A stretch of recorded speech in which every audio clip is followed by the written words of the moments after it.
ये प्यारो, जबकि ये प्रतिज्ञाएं हमें मिली हैं, तो आओ हम अपने आप को शरीर और आत्मा की सब मलिनता से शुद्ध करें और परमेश्वर का भय रखते हुए पवित्रता को सिद्ध करें। हमें अपने हृदय में जगह दो। हमने न किसी से अन्याय किया, न किसी को बिगाड़ा और न किसी को ठगा। मैं तुम्हें दोषी ठहराने के लिए यह नहीं कहता, क्योंकि मैं पहले ही कह चुका हूँ कि तुम हमारे हृदय में ऐसे बस गए हो कि हम तुम्हारे साथ मरने जीने के लिए तैयार हैं। मैं तुमसे बहुत हियाव के साथ बोल रहा हूँ, मुझे तुम पर बड़ा घमंड है। मैं शांति से भर गया हूँ, अपने सारे क्लेश में मैं आनंद से अति भरपूर रहता हूँ। क्योंकि जब हम मकेदुनिया में आए तब भी हमारे शरीर को चैन नहीं मिला, परंतु हम चारों ओर से क्लेश पाते थे। बाहर लड़ाइयाँ थीं, भीतर भयंकर बातें थीं। तो भी दीनों को शांति देने वाले परमेश्वर ने तीतुस के आने से हमको शांति दी, और न केवल उसके आने से परंतु उसकी उस शांति से भी जो उसको तुम्हारी ओर से मिली थी।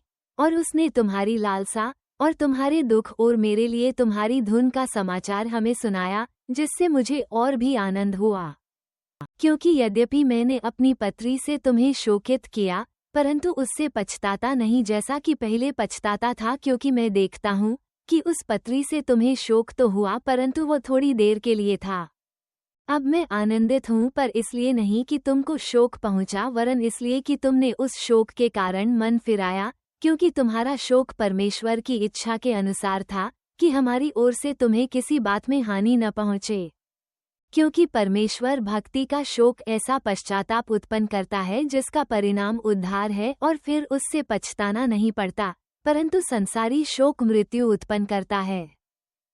देखो, इसी बात से कि तुम्हें परमेश्वर भक्ति का शोक हुआ, तुम में कितनी उत्तेजना और प्रत्युत्तर और रिस और भय और लालसा और धुन और पलटा लेने का विचार उत्पन्न हुआ। तुमने सब प्रकार से यह सिद्ध कर दिखाया कि तुम इस बात में निर्दोष हो।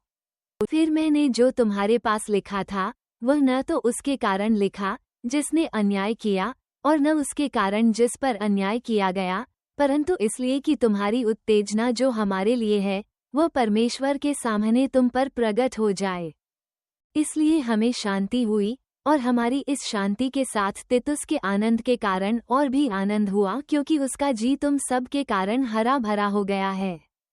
क्योंकि यदि मैंने उसके सामने तुम्हारे विषय में कुछ घमंड दिखाया तो लज्जित नहीं हुआ, परंतु जैसे हमने तुमसे सब बातें सच सच कह दी थीं, वैसे ही हमारा घमंड दिखाना तीतुस के सामने भी सच निकला। और जब उसको तुम सबके आज्ञाकारी होने का स्मरण आता है कि क्योंकर तुमने डरते और कांपते हुए उससे भेंट की, तो उसका प्रेम तुम्हारी ओर और भी बढ़ता जाता है। मैं आनंद करता हूँ कि तुम्हारी ओर से मुझे हर बात में ढाढ़स होता है।